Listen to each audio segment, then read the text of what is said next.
జీవితంలో మనం అనుకున్నవి జరిగితే హ్యాపీగా ఉంటాం. పొరపాటున ఏదైనా జరగలేదనుకోండి, ఇంకా చాలా కలత చెందేస్తాము. తర్వాత ఒక్కొక్కరైతే భగవంతుడిని కూడా నిందిస్తూ ఉంటారు.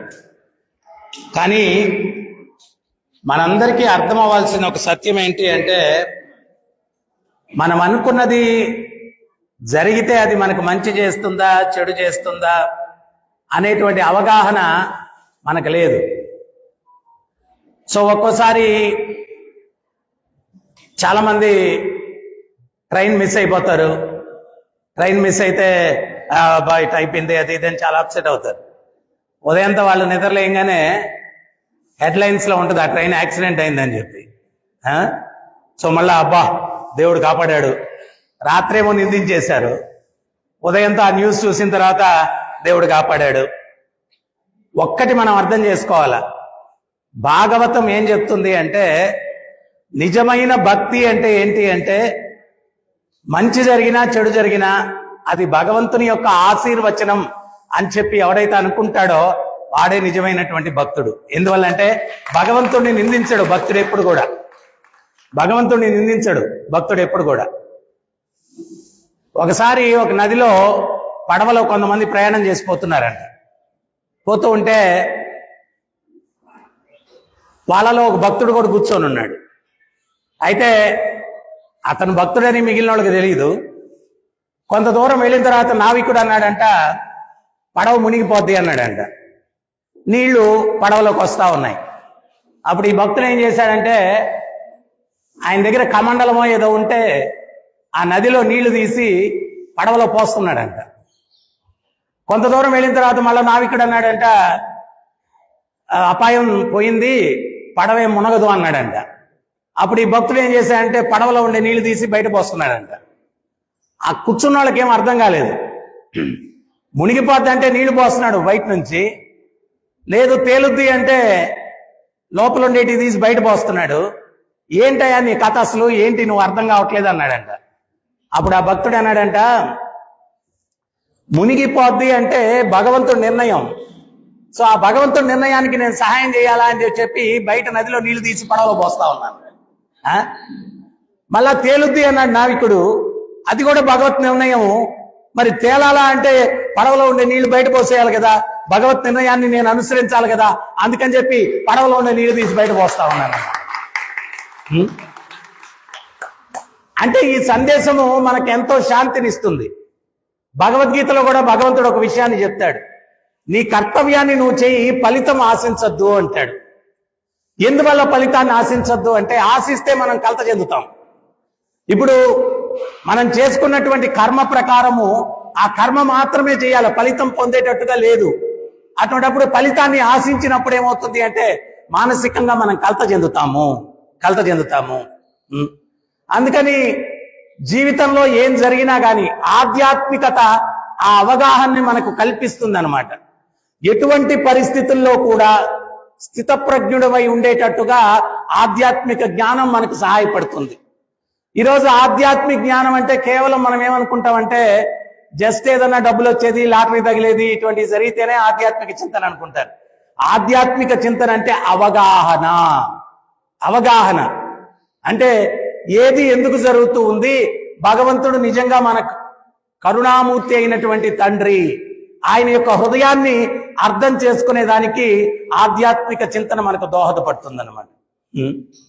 ఒక రాజు మంత్రి ప్రతిరోజు కూడా వేటకెళ్లే వాళ్ళంట. ఒకరోజు నల్లత్రాచు ఒకటి రాజుగారి గుర్రాన్ని కాటైపోయిందంట. ఆ గుర్రం తప్పించుకుంటూ రాజుగారిని కింద పడేసింది. ఆ నల్లత్రాచు బొటనేలు మీద కాటేసింది. ఈయన విషం శరీరం అంతా పాకిపోతుందని చెప్పి ఆ బొటనేలు ఖండించేశాడు. అప్పుడు మంత్రి పరిగెట్టుకుంటూ వచ్చాడు. వచ్చి ఏం జరిగింది అన్నాడు. జరిగింది చెప్తే అప్పుడు మంత్రి నవ్వుతూ, అన్నీ మన మంచి కోసమే లేండి అన్నాడు. రాజుకు చాలా కోపం వచ్చింది. నేను వేలు పోయి ఏడుస్తూ ఉంటే మన మంచి కోసం అంటాడా వీడు మంత్రి, ఈయన చెరసాల్లో పెట్టేయండి అంటారు. తీసుకెళ్లి చెరసాల్లో పెట్టేస్తారు. మరుసటి రోజు ఈయన అలవాటు ప్రకారం వేటకు వస్తాడు రాజు. ఈ రోజు ఏం జరుగుతుంది అంటే, అడవి జాతి మనుషులు కాళీ విగ్రహానికి ఒక మానవ మృగాన్ని బలివ్వడానికి వెతుకుతూ ఉంటారు. ఈ రాజు కనిపించడంగానే యుద్ధం చేస్తాడు. ఈయన వేలు పోయింది కదా, బాణాలు గీనాలు వేయలేక ఓడిపోతాడు. ఈయన్ని బంధించేసి కాళీ విగ్రహానికి బలి ఇవ్వడానికి తీసుకెళ్తారు. ఈ చేతులు రెండు వెనక్కి కట్టేసి బలి ఇవ్వబోతా ఉంటే ఆ అడవి జాతుల్లో మనిషి ఒకడు వచ్చి బలి ఆపేయండి అంటాడు. ఏమంటే ఆరోగ్యంగా ఉండే వ్యక్తిని బలి ఇవ్వాలా, ఈయన వేలు పోయింది, అనారోగ్యంగా ఉన్నాడు, బలి ఇవ్వడానికి అర్హుడు కాదు అన్నాడు. అప్పుడు మంత్రి చెప్పింది నిజమే, వేలు పోబట్టి తల మిగిలింది అని చెప్పి ఆయన వచ్చేసి పాశ్చాత్తాపంతో జైలు దగ్గరికి వెళ్ళిపోయి మంత్రిని విడుదల చేపించేసి, మంత్రి క్షమించాలా, మీరు చెప్పిన మాట సత్యమే, నా వేలు పోబట్టి తల నిలబడింది, అయినా ఇంత మంచి మాట చెప్పిన మిమ్మల్ని ఎందుకు చెరసాల్లో పెట్టాడు భగవంతుడు ఒక రోజు అన్నాడు. అప్పుడు మంత్రి నవ్వుతూ అన్నీ మన మంచి కోసమే లేండి అన్నాడు. ఏమయ్యా మళ్ళా వెటకరాలు ఆడతావా అన్నాడు. లేదు స్వామి, అర్థం చేసుకోండి, మీరు నన్ను చెరసాల్లో పెట్టకపోతే మీతో పాటు నేను వచ్చి ఉండేవాడిని, మీకు వేలు పోయింది కాబట్టి మీ తల మిగిలింది, నాకు అన్ని బాగున్నాయి కాబట్టి నా తల తీసేసి ఉండేవాళ్ళు అడవి జాతి మనుషులు, అన్ని మన మంచి కోసమే అన్నాడు. ఇంతకు ముందు రోజుల్లో ఏంటి అంటే దేవాలయాల్లో భగవద్ దర్శనం అయిన తర్వాత ఇటువంటి మంచి విషయాలు చర్చించుకునేవాళ్ళు. ఆ విషయాలన్నీ మన జీవితంలో ఉపయోగపడేవి. ఇప్పుడు ఫర్ ఎగ్జాంపుల్ ఈ కథ విన్నారు, రేపు ఏదైనా వ్యాపారంలో ₹1 పోయింది, అప్పుడు ఆయన ఏడుస్తూ కూర్చోకుండా, కలత చెందకుండా, ఒరే గురువుగారు చెప్పారు కదా ఏదో ఉంటాము ఇట్లాగా, ఏమో రేపన్న రోజు ₹10 రావచ్చు, ఈ రోజు ఏడ్చుకుంటా కూర్చొని ఆ వ్యాపారం మీద కూడా కాన్సన్ట్రేషన్ పెట్టకుండా దాన్ని నిర్లక్ష్యం చేస్తే రేపు వచ్చే ₹10 కాకుండా ₹100 నష్టం జరగచ్చు. అదే మనసు అనేటువంటిది సరిగ్గా ఉంటే సరైన సమయంలో సరైన నిర్ణయం తీసుకొని జీవితాన్ని సక్రమంగా ముందుకు తీసుకెళ్లేదానికి అవకాశం ఉంటుంది. ఆ మనసు కలత చెందుతుంది అనుకోండి, ఒక తప్పు నుంచి తప్పించుకునేదానికి ఇంకో 10 తప్పులు చేస్తాం మనం. సో ఆ మనసుని సక్రమంగా ఉంచుకునేదానికి ఆధ్యాత్మిక చింతన, ఈ జ్ఞానము, ఇవన్నీ కూడా మనకు ఉపయోగపడతాయి. సో ఒక్కటి మనం గుర్తించాల్సింది ఏంటి అంటే, భగవంతుడు ఆయన భగవద్గీతలో ఒక విషయం చెప్తూ ఉన్నారు, నమే భక్త ప్రణశ్యతి, నా భక్తుడు ఎప్పుడూ నష్టపోడు. మనం నష్టపోడు అనగానే మనం లెక్కే వేసుకుంటామంటే డబ్బులే. దేనికైనా కలియుగంలో ఏంటి అంటే ధనమిదం జగత్, ధనం ఒక్క దృష్టితోనే చూస్తాడు, వీడికి ఇంక ఏమీ లెక్కలోకి రాదు. చాలా మంది భక్తులు మమ్మల్ని అడుగుతూ ఉంటారు, ఏమయ్యా ఇస్కాన్ గుడికి రెగ్యులర్ పోతావు, అనుకున్నవి జరుగుతాయి ఆడకపోతే అంటారంట. అంటే అనుకున్నవి జరుగుతాయా అంటే ఇదే లెక్క, ఇదే మనశ్శాంతి లెక్క కాదు. నేను చెప్తా ఉంటాను, రూమ్ అంతా చల్లగా ఉంది, ఎయిర్ కండిషన్ రూమ్ లో కూర్చొని ఉన్నాం, బుర్ర వేడిగా ఉంది, ఉపయోగం ఏముంది చెప్పండి? ఇక్కడ చల్లగా ఉండాలా, మరి అక్కడ చల్లగా ఉండాలా అంటే ఆ చల్లదనాన్ని ఇచ్చేటువంటి ఆ స్వామి పాదాలకి శరణాగతి పొందాల. ఆయన మార్గంలో ఉంటే మనకు ఆశీస్సులు ఉంటాయి, ఎల్లవేళలా ఉంటాయి. మనమేమనుకుంటాం, ఏ గ్రహాల ప్రభావం అయినా ఏదైనా అయి ఉండొచ్చు మనం చేసుకున్న కర్మలను బట్టి, కానీ ఆయన యొక్క పాదాల ఆశ్రయంలో ఉంటే ఆనందంగా ఉంటాం. హనుమంతుల వారు లంక దహనం చేశారంట, ఏదో శబ్దం వినిపిస్తుందంట, కాపాడండి కాపాడండి అని అరుస్తున్నారంట. ఎవరబ్బా కాపాడండి కాపాడండి అని అరుస్తున్నారని చెప్పి పరిశీలనతో వెతికితే ఒక గుహలో నుంచి శబ్దం వస్తుందంట. ఆ గుహలో ఎవరున్నారో చూద్దాము, ఇది రాక్షసుల యొక్క ఆర్తనాదం అయినట్టుగా లేదని చెప్పి తన పిడికలతో ఆ గుహని ఛేదించాడంట. గుహ మూసేసింది, ఆ బండలు పగిలిపోయి శనిదేవుడు బయటకు వచ్చాడంట. ఏంటి స్వామి మీరు బయటకు వచ్చారు, మిమ్మల్ని చూసి అందరు గుహల్లో దాక్కుంటారు, గణేష్ కి శని పడుతుందని ఎవరో చెప్పారంట. అందరి విఘ్నాలు ఆయన తొలగిస్తాడు కదా. అప్పుడు గణేషుల వారు 1 సంవత్సరం పాటు కనపడలేదంట, 8 సంవత్సరాలు కనపడలేదంట. అందరు దేవతలు ఎత్తుక్కుంటా ఉన్నారంట. అప్పుడు ఆయన మళ్ళా బయటకు వచ్చిన తర్వాత అందరు దేవతలు ఏమయ్యా కనపడకుండా పోయావు ఏంటి అంటే, శని ప్రభావం నా మీద పడుతుందని చెప్పారు, అందుకని చెప్పి గుహలో పోయి దాక్కున్నాను అన్నాడంట. ఆ ప్రభావం ఉండబట్టే గుహలో పోయి దాక్కున్నావు, స్వేచ్ఛ లేకుండా అన్నాడంట. సో ఇట్లాగా శనిని చూస్తే అందరు పోయి దాక్కుంటారు, ఈయనేమో గుహలో ఉన్నాడు, ఏంటి స్వామి మీరు గుహలో ఉన్నారన్నాడు.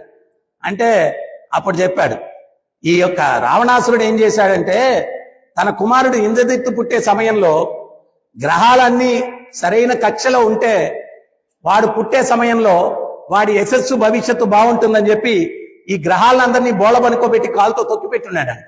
ఎవరు? రావణాసురుడు. రావణాసురుడు ఎంత పవర్ఫుల్ చూడండి, గ్రహాలను తొక్కిపెట్టున్నాడంట. బ్రహ్మ కలత చెందాడంట. ఆడితోనే ఆగలేకుండా ఉన్నాము, ఇంక పుట్టేవాడు సరైన సమయంలో పుడితే వాడు ఇంకెంత దుర్మార్గుడు అవుతాడో. అప్పుడు నారదముని వెళ్ళి, ఏంటి తండ్రి గారు కలత చెందున్నారంటే విషయం చెప్పాడంట. మీరేం కలత చెందొద్దు, నేను చూసుకుంటా అన్నాడు. రావణాసురుడి దగ్గరికి వచ్చాడు నారదముని. వచ్చి ఇంద్రుడు చంద్రుడు అని చెప్పి బాగా పోయిడాడు. మునగ చెట్టు ఎక్కించాడు. ఎక్కిస్తే నా గురించి అందరూ ఏమనుకుంటున్నారా అన్నాడంట. అబ్బాయి ఏమనుకోవడం ఏముంది స్వామి, బ్రహ్మాండంగా అనుకుంటున్నారు అందరూ, కానీ ఒకరిద్దరు మాత్రం ఏదో ఆక్షేపణ పెడుతున్నారన్నాడు. ఏంటి అది అన్నాడంట. అంత వీరుడైనటువంటి రావణాసురుడు గ్రహాలని వెనకాల నుంచి తొక్కి పట్టున్నాడు. వీరుడి లక్షణం వెనక నుంచి యుద్ధం చేయడం కాదు కదా అని చెప్పి అందరూ అనుకున్నారు. సుమా పట్టించుకోబాకండి ఇవన్నీ మీరు అన్నాడంట. అదెట్ట పట్టించుకోకుండా ఉంటాను నేను, ఇప్పుడే చెప్తాను, గ్రహాలన్నీ వెలుకలు పనుకోండి అన్నాడంట. ఆ గ్రహాలు ఇట్లా వెలుకలు పనుకునేటప్పుడు శనిదేవుడి దృష్టి రావణాసురుడి మీద పడిందంట. అప్పుడు ఇంద్రజిత్ పుట్టాడు. అయిపోయింది పని. సో అందుకని చెప్పి ఆగ్రహించి నన్ను ఈ గుహలో బంధించేశాడు అన్నాడు. అప్పుడు చెప్పాడు అనమాట, ఏమయ్యా నువ్వు నాకు సహాయం చేశావు, గుహలో నుంచి విడుదల చేశావు, కానీ నా దృష్టి నీ మీద పడిందే అన్నాడంట. మీ దృష్టి పెడితే ఏమవుతుంది స్వామి అన్నాడు. మీ దృష్టి నా దృష్టి పెడితే భార్య దూరం అయిపోద్ది, రాజ్యం పోతుంది, ఐశ్వర్యం పోద్ది, బంధువర్గాలు దూరం అయిపోతారు. పెద్ద లిస్టు చదివాడంట. దానికి హనుమంతుల వారు, నేను ఎప్పుడు తమాషగా ఒకటి చెప్తుంటాను, ఎవడో ఏళ్ళనాటి శని పట్టిందని ఒక పూజారి దగ్గరికి పోయాడంట. అయ్యా పూజారి, ఈ శని ప్రభావం నుంచి విముక్తి కలగడానికి ఏదైనా పూజ చేయండి అయ్యా అన్నాడంట. అతను అన్నాడంట, చేస్తాను 10,116 పెట్టు అన్నాడంట. అంత లేదండి అన్నాడంట. 5,116 పెట్టబోయి అన్నాడంట. అంత కూడా లేదండి అన్నాడు. అరే 1,116 పెట్టబోయి అన్నాడంట. అంత లేదండి అన్నాడంట. ఒరే 116 పెట్టరా అన్నాడంట. అది కూడా లేదండి అన్నాడంట. ఒరే ఒక 11 రూపాయలన్నా పెట్టబోయి అన్నాడంట. అది కూడా లేదండి అన్నాడు. ఇంకా శని నిన్నేం చేస్తుంది పోరా అన్నాడంట. ఇంకా శివ చెప్తే హనుమంతుల వారు ఉన్నారంట, ఏమయ్యా స్వామి నువ్వు చెప్పే లిస్టు ఏది నాకు లేదు, నాకున్నది శ్రీరామచంద్రుల వారి యొక్క పాద పద్మముల యొక్క ఆశ్రయం ఒక్కటే ఉంది. ఆ ఆశ్రయం నాకున్నంత వరకు కూడా నన్ను ఎవరు ఏమీ చేయలేరు అన్నాడు. అప్పుడు శనిదేవుడు ప్రసన్నమైపోయి హనుమంతుల వారికి చెప్పారంట, శనివారం రోజు నీ చుట్టూ 3 ప్రదక్షిణాలు ఎవరైతే చేస్తారో నా ప్రభావం వాళ్ళ మీద ఉండదు, నీకు ఇచ్చే ఆశీర్వచనం నేను అదే అని చెప్పి శనిదేవుడు చెప్పాడు. సో ఈ రకంగా మనందరం ఒకటే అర్థం చేసుకోవాల్సింది, శుభకరుడు మంగళకరుడు అయినటువంటి ఆ దేవదేవునికి శరణాగతి పొందితే మనకుండే దోషాలన్నీ ఆయన చూసుకుంటాడు. మళ్ళా ఇంకొకటి మనం అర్థం చేసుకోవాల్సింది ఏంటి అంటే, మనం అనుకున్నది జరిగితేనే ఆయన మన మీద అనుగ్రహం చూపిస్తున్నాడు, లేకపోతే లేదు అనుకోవద్దు. మనము కోరుకునేది మనకు మంచి చేస్తుందో చెడు చేస్తుందో తెలియదు మనకు. ఆ రాజు అనుకున్నాడు ఏలు పోకుండా ఉండుంటే బాగుండేదే అని, ఏలు పోబట్టి తల మిగిలింది. అట్లాగే మనం కూడా ఏది మంచి ఏది చెడు అన్నటువంటిది మనకు తెలియదు అనమాట. ఒకసారి ఒక కృష్ణుడి దేవాలయంలో మందిరాన్ని శుభ్రం చేసే ఒక వ్యక్తి ఉన్నాడంట. ఆ వ్యక్తి భగవంతుడి మీద కరుణ వచ్చిందంట. ఏమనంటే, అరే అరే అరే అరే అరే వారానికి ఓ రోజు మనమన్నా సెలవు తీసుకుంటాము, ఈయనకి సెలవే ఉండదే, రోజంతా అట్ట నిలబడుకొని ఉంటాడు, కాళ్ళు ఎంత లాగేస్తా ఉంటాయో ఏమో స్వామికి, నాయన ఒక్క రోజన్నా ఆయనకి సెలవు ఇస్తే బాగుంటది, ఒకరోజు ఎవ్వరు లేకపోతే భగవంతుడితో మాట్లాడుతున్నాడంట. స్వామి స్వామి రోజంతా నిలబడుకొని మీ కాళ్ళు ఎంత నొప్పి వస్తాయో, ఒకరోజు నాకు డ్యూటీ ఇవ్వండి, నేను నిలబడుకుంటాను, మీరు సెలవు తీసుకోండి అన్నాడంట. భగవంతుడు అన్నాడంటే, ఒరే ఇదేంటిది డ్యూటీ అనుకున్నావా అన్నాడు. లేదు లేదు స్వామి, నేను నా వల్ల కావట్లేదు అయ్యా, తట్టుకోలేకుండా ఉన్నాను, దయచేసి ఒక్కరోజు నాకు ఇచ్చేయండి డ్యూటీ అన్నాడంట. భగవంతుడు సరేలే వీడికి చూద్దాం అంటే మనకు సందేశం రావాలి కదా, అందుకని చెప్పి సరేరా రేపు నువ్వే డ్యూటీ చెయ్యి, అయితే నాలాగా నువ్వు నిలబడు, నీ ముందు ఏం జరిగినా పల్లెత్తు మాట్లాడకూడదు, ఎందువల్లంటే అవి ఎందుకు జరుగుతున్నాయో నీకు తెలియదు, అందుకని ఏం జరిగినా సైలెంట్ గా చూస్తా ఉండాలంతే. నేను కూడా ఏమన్నా మాట్లాడతానో చెప్పు, నువ్వు ఇన్ని రోజులు సేవ చేస్తా గమనించావు, మాట్లాడను కదా, నువ్వు కూడా మాట్లాడకూడదు అన్నాడు. సరే అన్నాడు. వీ డ్యూటీ ఎక్కాడు, అట్టా నిలబడుకున్నాడు. నిలబడుకుంటే ఒక వ్యక్తి వచ్చాడు, ధనికుడు, బాగా ధనికుడు, వచ్చి సూట్ కేసు నిండుకు డబ్బులు ఉన్నాయంట, భగవంతుడి ముందు అట్టు పెట్టి కళ్ళు మూసుకొని ప్రార్థన చేశాడు. మనం కూడా చేస్తాం కదా, ఎంతో 2 కిలోమీటర్లు 4 కిలోమీటర్లు 10 కిలోమీటర్ల నుంచి దర్శనంకి వస్తాం. ఇక్కడికి వచ్చేసరికి స్వామిని చూడం, కళ్ళు మూసేసుకొని కోరికలన్నీ లిస్ట్ చెప్పేస్తుంటాం ఆయనకి. ఆయన కూడా నేను వద్దు కదరా నీకు, కోరికలే కదా కావాలా, అందుకని ఆయన దర్శనం ఈడు. కళ్ళు మూసుకుంటే ఏం దర్శనం ఉంటుంది చెప్పు? నేను చాలా మంది గమనించా, తిరుమలలో అంత కష్టపడి వస్తే అట్లా ప్రేయర్ చేస్తా ఉన్నాడు, కళ్ళు మూసుకొని నీటి పడేశారు అన్నాడు. నీటి పడేశారు. మరి నువ్వు ప్రేయర్ అంటే ఏంది? ఆయన్ని సేవ చేద్దామనే? ఆయన నీకు సేవ చేయాలని ప్రేయర్. నాకు అది కావాలి ఇది కావాలి అన్ని చేసి పెట్టవయా అని చెప్పి. సో ఆ యొక్క ధనికుడు ఏంటి అంటే సూట్ కేసు అక్కడ పెట్టి మర్చిపోయి వెళ్ళిపోయాడు. ఇంకో ధర్మాత్ముడు వచ్చాడు. ఆయన ఆస్తి అంతా గుళ్ళు కట్టించడము, అన్నదానాలు చేయడము, భాగవత ప్రవచనాలు పెట్టించడము, దానికి ఖర్చు పెట్టాడు. లాస్ట్ లో 100 రూపాయలు మిగిలిందంట. ఆ 100 తీసుకొచ్చి కుండీలో వేసి చివరిగా మిగిలింది ఇదే స్వామి, నాకు ఇంకేం లేదు అని చెప్పి ప్రార్థన చేసి కళ్ళు తెరిచాడంట. తెరిస్తే సూట్ కేసు కనిపించింది. అతను ఏం చేశాడు, నా ప్రార్థనకి సేవ చేయడానికి భగవంతుడు సూట్ కేసు నిండా డబ్బులు ఇచ్చినట్టున్నాడని అది తీసుకుని వెళ్ళిపోయాడు. ఇంకో నౌక నడిపించే కెప్టెన్ వచ్చాడు. అతను ప్రతిసారి సముద్రంలో నౌక నడిపించడానికి వెళ్ళేదానికి అతను ఏంటి అంటే భగవంతుడి దగ్గరికి వచ్చి ప్రార్థన చేసి, నౌకా ప్రయాణం అంటే ఎంత పెద్ద పడవైనా మధ్యలోకి వెళ్తే కొన్ని వేల కిలోమీటర్లు లోతు ఉంటుంది, ఎంతైనా మునిగిపోతే ఏదైనా ప్రాబ్లం అయితే భగవంతుని ప్రార్థిస్తామని చెప్పి వచ్చాడు. ఈ లోపల ధనికుడు నేను సూట్ కేసు పెట్టి వెళ్ళాను కదా, ఎవడో ఎత్తుకుపోయి ఉంటాడని చెప్పి పోలీసుని తీసుకొని వచ్చేసాడు. ఈయన ప్రార్థన చేస్తా ఉంటే ఈ కెప్టెనే దొంగతనం చేశాడు, పట్టుకోండి అన్నాడు. ఆయన్ని పోలీసులు వచ్చి పట్టుకోబోతుంటే వీడు డ్యూటీ చేస్తున్నాడు కదా చిమ్మేవాడు, పోలీస్ ఆగండి ఆగండి ఆగండి అన్నాడు. అంటే భగవంతుడు పట్టుకుని పక్కకి టక్కని లాగేసి కింద దోసి ఆయన నిలబడిపోయాడు. భగవంతుడు అరే మాట్లాడొద్దంటే నువ్వు మాట్లాడతావు, స్వామి అన్యాయం జరిగిపోతుందని. ఏం అన్యాయం అన్నాడు. ఈ కెప్టెన్ అమాయకుడు ఆ డబ్బు ఎత్తుకుపోయిందేమో, ఆ ధర్మాత్ముడో పుణ్యాత్ముడో ఏమో మనకు తెలియదు, ఆయన ఎత్తుకుపోయాడు, ఈయన మీదకి వచ్చేస్తుంది కదా అందుకని మాట్లాడిపోయానని. ఒరే పనికి మాలనోడా విను నా మాట అని చెప్పి భగవంతుడు చెప్పాడంట. ఆ ధనికుడు వచ్చి సూట్ కేసు పెట్టాడు కదా, వాడు దేనికి ఆ డబ్బు తీసుకెళ్తున్నాడంటే బ్రాందీ ఫ్యాక్టరీ ఓపెన్ చేయడానికి, సారాయి ఫ్యాక్టరీ ఓపెన్ చేయడానికి తీసుకెళ్తున్నాడు. దానివల్ల లోకానికి వినాశనం జరుగుతుందని వాడి డబ్బులు ఈ ధర్మాత్ముడికి దక్కేటట్టుగా చేశారు. ఈ కెప్టెన్ ఎవరైతే పోతున్నాడో ఈ రోజు నౌక ప్రాబ్లం అయి మునిగిపోద్ది. అతన్ని పోలీసులు తీసుకెళ్లి జైల్లో పెట్టేస్తే నా భక్తుడు కదా ప్రతిసారి వచ్చి నాకు ప్రార్థన చేస్తుంటాడు, ఆయన్ని కాపాడాలని చెప్పి నింద వాడి మీద వేశారు. ఆయన్ని తీసుకెళ్లి జైల్లో పెట్టేస్తే ఆ నౌక ప్రమాదం నుంచి రక్షింపబడాలా అని చెప్పి ఇన్ని లెక్కలు ఉంటాయిరా. ఈ లెక్కలు ఏం తెలియకుండా నువ్వేదో నరిచేస్తా ఉన్నావు. సో అందువల్ల మనకు తెలియదు, భూత భవిష్యత్తు వర్తమాన కాలములు తెలిసిన భగవంతుడు ఆయన అన్ని కార్యకలాపాలు జరిపిస్తుంటాడు. ఆయన మీద విశ్వాసంతో ఆయనకి శరణాగతి పొంది భక్తి చేసుకోండి. మరి ఇవన్నీ మనకు అవగాహన రావాలంటే, ఇప్పుడు అద్దం మీద దుమ్ము ఉందనుకోండి, మీరు పోయి దాని ముందు నిలబడుకుంటే కనిపిస్తారా? కనపడరు కదా. ఏం చేయాలా? ఆ ధూళి తొలగించాలి అద్దం మీద, అప్పుడు మీరు కనిపిస్తారు. ఈ తత్వం కూడా కనిపించాలా అంటే ఈ హృదయ తర్పణం అన్నారు. అంటే హృదయంలో ఉండే అద్దం, దాని మీద చాలా మాలిన్యం ఉంది. ఏంటి ఆ మాలిన్యం? కామ, క్రోధ, మోహ, లోభ, మద, మాత్సర్యం అనేటువంటి మాలిన్యం ఈ హృదయ తర్పణంలో ఉంది. అవన్నీ ఈ హృదయ తర్పణంలో ఉండడం వల్ల భగవంతుని గురించి కానీ, భగవత్ తత్వం గురించి కానీ, మన గురించి కానీ, ఈ సృష్టి గురించి కానీ మనకేం కనిపించట్లేదు, మబ్బుగా ఉంది.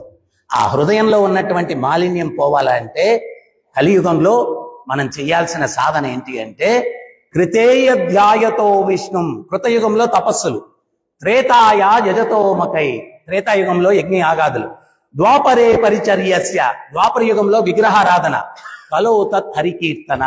కలియుగంలో భగవత్ నామాన్ని జపించాలా. భగవత్ నామం ఎప్పుడైతే జపిస్తామో ఈ హృదయంలో ఉన్న మాలిన్యం అంతా తొలగిపోతుంది. ప్రహ్లాదుడు భాగవతంలో చెప్తాడు, నీ నామం ఎంత శక్తివంతమైంది స్వామి, నామ రూపంలో అందరి హృదయాల్లోకి ప్రవేశించి ఆ హృదయాలను ప్రక్షాళన కావిస్తావయ్యా అంటాడు. సో అందువల్ల మీరందరూ కూడా మీ హృదయంలో మాలిన్యం పోయి ఆ హృదయంలో విరాజమానమై ఉన్న పరమాత్ముని మీరు దర్శించాలా అంటే ప్రతినిత్యం ఆ నామ జపాన్ని చేయండి. మంత్ర అంటే మన్ అంటే మనసు, త్రా అంటే మనసులోని కల్ముషాలను తొలగించేది. ఒకరోజు హైదరాబాద్ లో నేను ఉపన్యాసం ఇచ్చిన తర్వాత భార్యాభర్తలు ఇద్దరు వచ్చారు. వచ్చి భార్య భర్తను చూపించి కంప్లైంట్ ఇస్తుంది.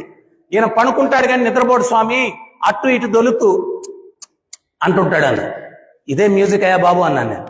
మ్యూజికా పాడా స్వామి?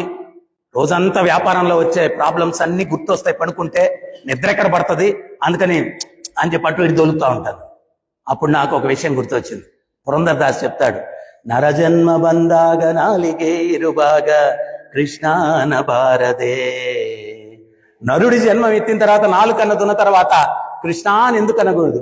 కృష్ణ కృష్ణ అందరే కష్టబులిస్టిల్ల. కృష్ణ కృష్ణ అంటే కష్టాలు ఎంత కూడా ఉండవంట. మీరు ఎంతమంది అనాలనుకుంటారు కృష్ణ అని? ఎంతమంది అనాలనుకుంటారు కృష్ణ?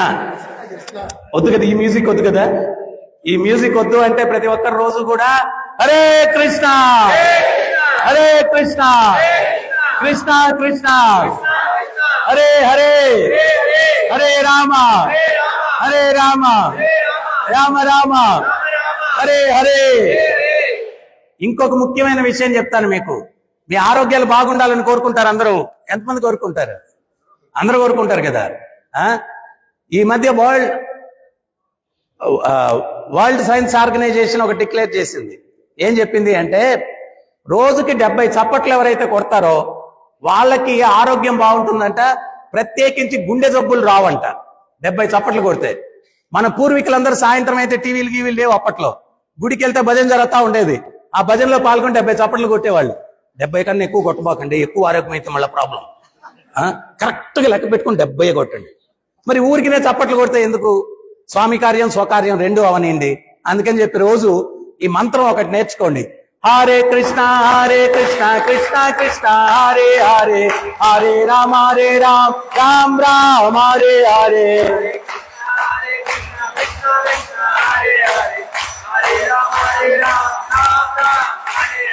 హరే కృష్ణ కృష్ణ కృష్ణ హరే హరే హరే రామ రామ రామ హరే హరే.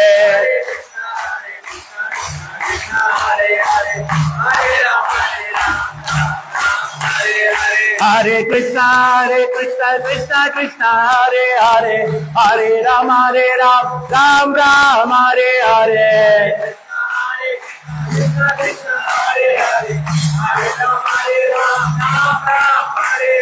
హరే కృష్ణ కృష్ణ కృష్ణ హరే హరే హరే రామ రామ రామ హరే హరే.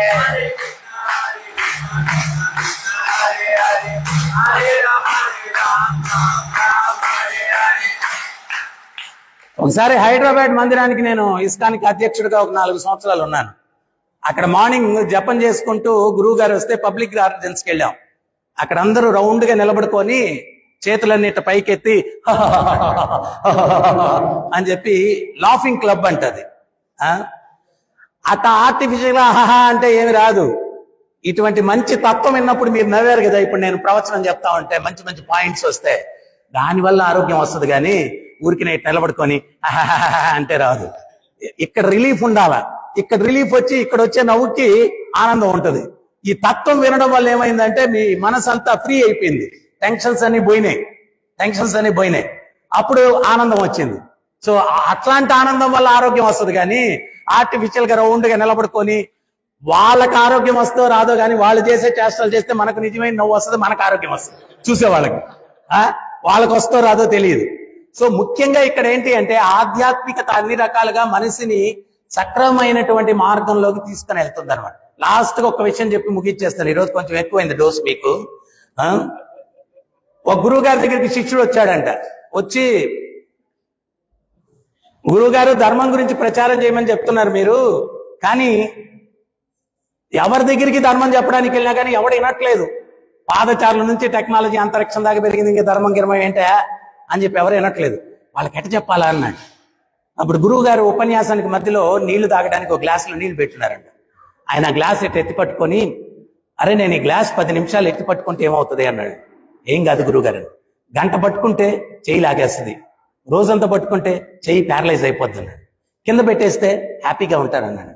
అప్పుడు గురువుగారు చెప్పారంట, మనసులో కష్టం 10 నిమిషాలు మోస్తే ఏం ప్రాబ్లం లేదు. గంటసేపు మొయ్యాలా అంటే చాలా దుర్భరంగా ఉంటుంది. రోజంతా మనసులో కష్టం మొయ్యాలంటే ఇంకా దుర్భరంగా ఉంటుంది. నేను కింద పెట్టేస్తే హ్యాపీగా ఉంటుంది అన్నారు కదా మీరు. ఆధ్యాత్మిక చింతన మనసులో కష్టాన్ని ఎప్పటికప్పుడు దించి పెట్టేసేటట్టుగా సహాయపడుతుంది. ప్రతి ఒక్కడికి ఆధ్యాత్మిక చింతన అవసరం. ఇప్పుడు ఈ అరగంట నేను చెప్పేటప్పుడు, అభిషేకం జరిగేటప్పుడు మీ బాధలు గీతలు ఏమైనా గుర్తొచ్చాయో చెప్పండి. మీ ఈఎంఐ బాధలు లేకపోతే ఇంకోటి ఏమన్నా ఏం లేదు కదా. రోజంతా ఆధ్యాత్మికంగా ఉంటే ఏ బాధన్నా గుర్తొస్తుందా? అందుకనే భగవంతుడి గీతలో చెప్పాడు, అనన్యశ్చింతయంతో మాం యేజనాం పర్యుపాసతే తేషాభి నిత్యాభియుక్తానాం యోగక్షేమం వహామ్యం.